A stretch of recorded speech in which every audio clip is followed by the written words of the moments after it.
Bom, pessoal, boa noite. Meu nome é Vinícius Bellinati. Eu fui o primeiro a fazer o WPA Exchange Program, né, pelo programa da Associação Mundial de Psiquiatria.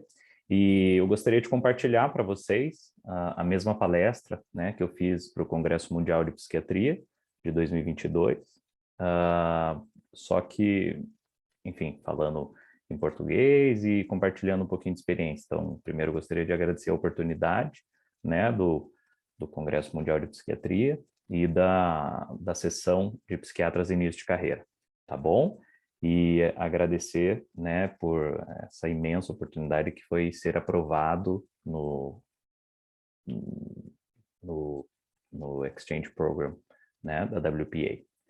Bom, aqui nessa imagem, né, como a gente pode ver, foi uma parceria da WPA com o King's College London, tá?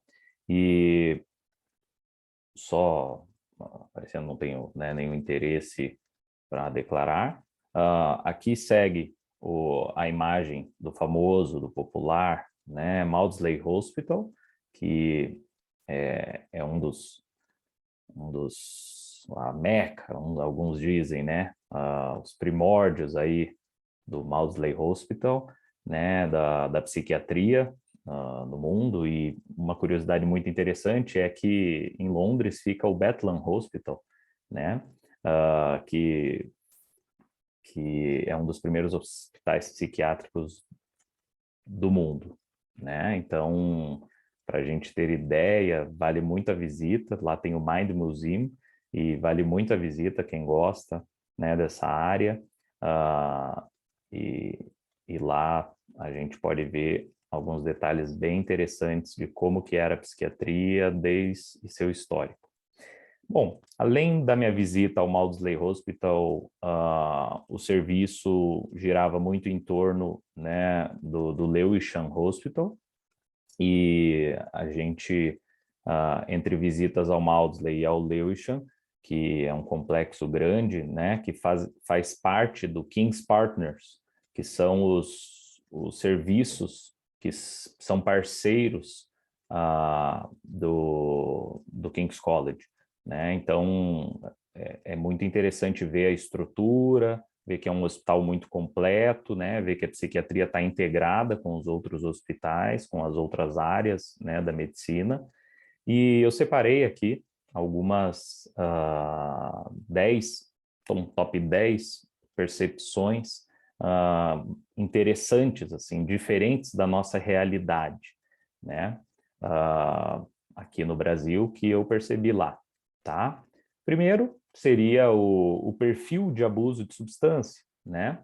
Então, como a gente pode, como a gente escuta, como a gente vê nos estudos, né? A então famosa discussão acerca da heroína, dos opioides, né? Aqui no Brasil a gente não vê tanto. Então, isso me chamou bastante atenção, né? Ver como lá essa substância acaba sendo popular e problemática, né? E então isso foi interessante para o meu aprendizado, né? Ter bastante paciente que a gente tratou a dependência de heroína, né? Em segundo lugar, é importante ressaltar que o NHS, né, que é o Sistema de Saúde Público do Reino Unido, ele prescreve e ele paga, ele fornece os cigarros eletrônicos, né, como um damage control, ou, enfim, como uma política para que auxilie os tabagistas a pararem de fumar. Então, era muito comum eu ver na internação os pacientes uh, sendo fornecidos o cigarro eletrônico, né, utilizando durante a internação, e tudo isso bancado pelo Estado, né? Outra coisa que me chamou bastante atenção foi o uso, né, de celular dentro da internação, sabe? Então, foi bastante interessante ver que em algumas alas o paciente tem acesso ao celular, ele pode utilizar, né? E isso é interessante ver que em alguns momentos dava problema, né? Os pacientes faziam publicações que por vezes a gente tinha que avisar que não era para ser feito, né? Que não era para ser feito divulgação e coisas desse tipo, mas isso era algo frequente, o que me chama atenção, né? Tendo em vista que aqui no Brasil a gente sabe que acontece uma certa restrição nesse aspecto. Então, a saída dos pacientes, né, o que a gente chama aqui no Brasil de licença, lá muito reforçada, então muito promovida, digamos assim, né? Então, os pacientes costumam sair bastante da internação e retornar, né? Então, eu vi muito mais isso do que acabo vendo aqui. Aqui a gente acaba restringindo isso para situações excepcionais, e lá como eu conseguia ver, acabava sendo algo, uma prática quase, né? É importante enfatizar que a ala que eu estava era de pacientes muito graves, né? E então eram pacientes que a gente retirava eles do surto ou retirava eles do momento mais crítico que estava se passando, né? E a gente enviava para então, né, para as comunidades terapêuticas, encaminhava eles para então para as comunidades terapêuticas, né? Ah, bom, é importante mostrar isso, que chamou bastante minha atenção, a acomodação de alta qualidade que eles têm lá, né? Então, todo paciente tem direito, né? Um quarto individual, é evidente que eu estava, né, num centro de excelência, que tem bastante recurso do próprio, diretamente, né, do parlamento, do estado, enfim, mas eles têm uma ótima acomodação, assim, tá? Tanto na área comum, quanto nos seus quartos, um quarto individual para cada um, tá? Também eu acho importante trazer isso, que a lei, né, tinha uma lei muito poderosa, muito burocrática, um sistema bastante burocrático. Por vezes a gente via os colegas, né, participando de sentenças, participando, né, de aspectos no âmbito da lei, né? Então, isso acabava, embora seja algo que tenha como propósito beneficiar o paciente, né, acabava eventualmente limitando em algumas coisas. Como eu coloco aqui, né, uma vasta opção de tratamentos, né, então tratamentos de alto custo, como o nosso princípio do nosso sistema de saúde, como o SUS prega, né, mas o que infelizmente a gente não vê em alguns casos, na maioria dos casos, né, mas lá a gente conseguia ver, assim, ilimitadas opções de medicação, sabe? Então, por mais que o medicamento era caro, que a gente sabe que tem alguns medicamentos que o valor é bem expressivo, né? A gente não via nenhum, nenhuma falta ou nenhuma dificuldade do Estado em bancar isso. Bom, aproveito aqui para colocar o preparo da equipe, né, a integração da equipe.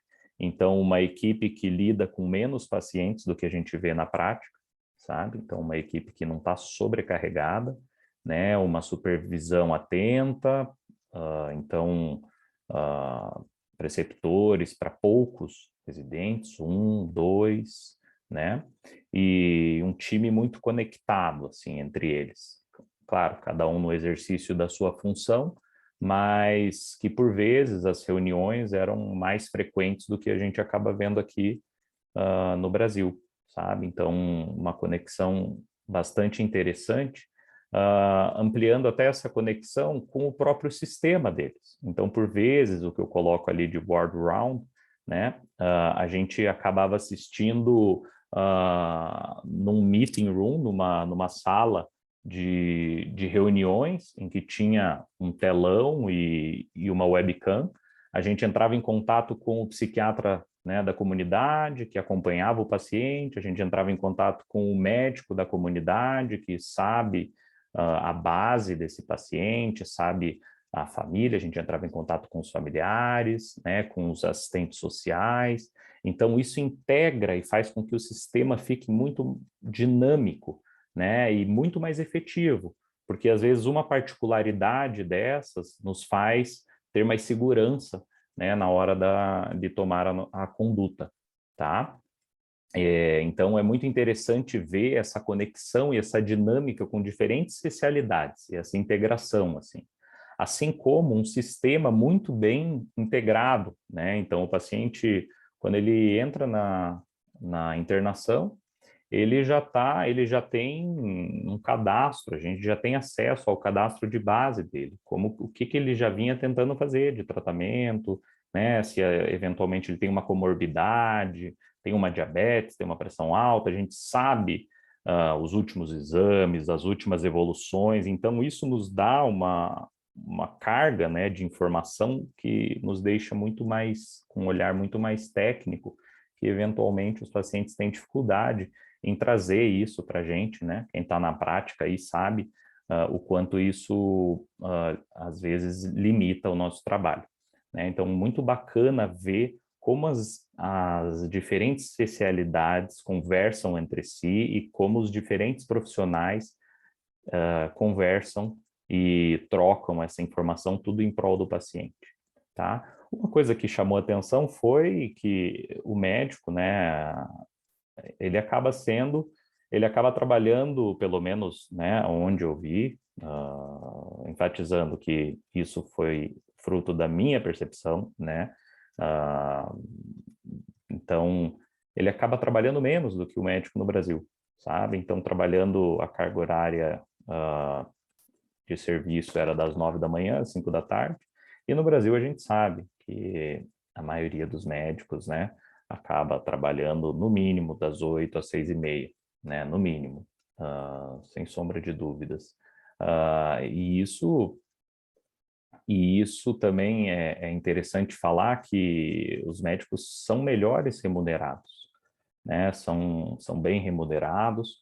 Para vocês terem ideia, um dia acabei dando plantão com um colega lá, ele me trouxe que um plantão de 12 horas, um médico generalista, né, um médico não especialista, acabava ganhando em torno de 450, 500 pounds, né? Então, interessante visualizar essa discrepância, né? O que, obviamente, a remuneração, né, interfere bastante na qualidade do profissional. Bom, eu acho muito interessante trazer isso, que os programas de pesquisa, né, são programas que estimulam de verdade, né, o pesquisador, e o pesquisador, de fato, ele é uma profissão lá, né, o que eventualmente a gente acaba vendo como um hobby aqui, né, infelizmente, que a gente tem limitadas bolsas e incentivos de estudos, lá a gente via isso como um convite aos estudos, né, um convite aos programas de pesquisa, sabe? Então, o que era muito interessante é que alguns profissionais, né, quando o profissional se mostrava apto a se incluir no programa de pesquisa, né, ou de acompanhar, né, de aconselhar, enfim, de lecionar, eles reduzem a sua carga horária, né, e as pessoas tinham, então, alguns profissionais que eu acompanhei lá, eles tinham 2 dias da semana exclusivamente para pesquisa, sabe? Dias em que são remunerados normalmente, mas exclusivamente para pesquisa, o que evidentemente estimula a pessoa a fazer, né, e não acaba se tornando um trabalho paralelo, extracurricular, como a gente consegue ver aqui no Brasil, né? Infelizmente, os pesquisadores do Brasil são verdadeiros heróis, né? Porque, como a gente pode ver, muitas vezes eles acabam bancando os estudos com os próprios recursos, né? E acabam sendo muito pouco estimulados a isso, tá? E diferente de lá, né? O que faz, evidentemente, ser um centro de excelência, né? Como a gente pode ver, coloquei ali na imagem, tem um guideline deles mesmo, muito respeitado, né? E, por sinal, recomendo a leitura. E eu consegui fazer lá uma pesquisa que está em processo de submissão à revista, e nessas salas, durante, né, esses meetings aí que a gente fazia, né, para ser aconselhado, ser orientado durante esse processo, verdadeiras autoridades aí da psiquiatria integraram, né, como o Dr. Robin Murray, como o Dr. Alan Young, né, a, que foi a minha professora, a doutora Mariana Pinto da Costa, né, então, muito interessante ver esse apelo à pesquisa, essa importância que eles colocam, sabe? Então, assim, seguir o protocolo é a regra lá, né? E nada limita o profissional de fazer isso.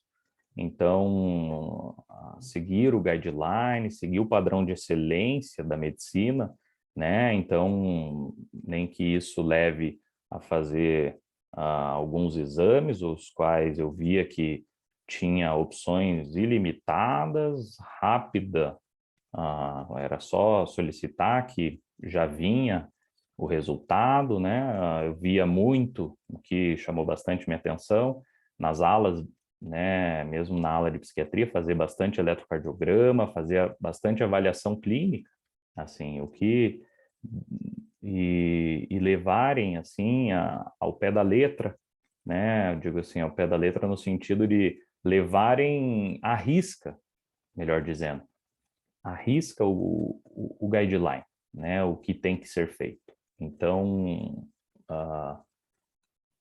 era muito comum fazer eletrocardiograma, fazer exames laboratoriais, né, e via recursos, uma vastidão, assim, de recursos, né.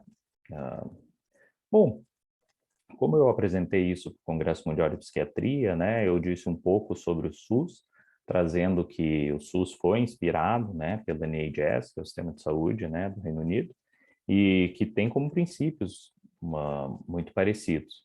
Também trouxe que na medicina o nosso conhecimento acaba sendo através dos livros, através da experiência dos professores, né, dos profissionais que a gente acompanha, e a repetição do processo, né? Então acaba a gente utilizando da teoria e da prática para nos aprimorar. E essa oportunidade me trouxe através desse programa, né? Me trouxe a oportunidade de me inspirar, de ver diferentes situações e de inovar, né? De trazer diferentes realidades para o cenário da minha prática aqui no Brasil, certo?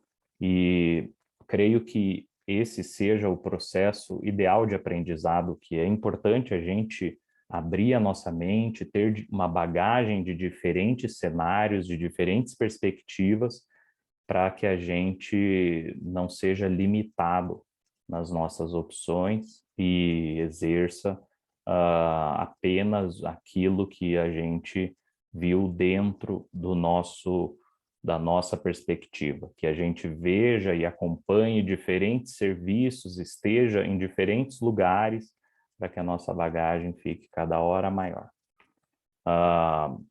Essa é uma frase que é um coach, né, que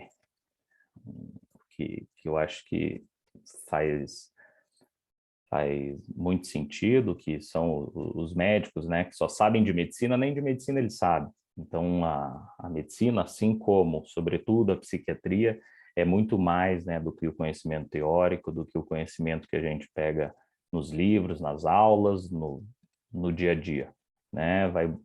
O entendimento do ser humano é muito mais do que isso. Ah, é muito vasto, é muito importante a gente entender também o aspecto cultural, as diferentes perspectivas, né? Então, e lá eu pude ver como comparar, né, a cultura, entender melhor diferentes perspectivas e realidades. Então, eu acho que essa frase resume muito bem. Por último, né, eu trouxe aqui um dia que era aniversário da doutora Mariana Pinto da Costa, né? E nesse dia do aniversário, ela nos chamou para almoçar. Por incrível que pareça, o pessoal costuma almoçar lá num cemitério. E nesse dia foi muito interessante que a doutora Mariana, ou também chama doutora Mariana, ela da Polônia, o doutor Mohamed, né, do Egito, e o doutor Thomas, do Reino Unido, integraram o nosso almoço, né? Essa foi a nossa equipe, enquanto eu estava acompanhando lá, e conversamos sobre diferentes situações, né? Cada um trazendo um pouquinho da realidade de cada país, tá? Eu gostaria de agradecer muito a atenção de vocês, especialmente, né, a da professora, minha tutora, que me serviu muito de muita inspiração, doutora Mariana Pinto da Costa, e queria convidar vocês a compartilhar sua história, ou caso tenha alguma dúvida, por favor, me manda um WhatsApp, um e-mail, vou ficar feliz em conseguir ajudar e super indico fazer participar desse programa, tá bom? Um forte abraço, uma boa noite.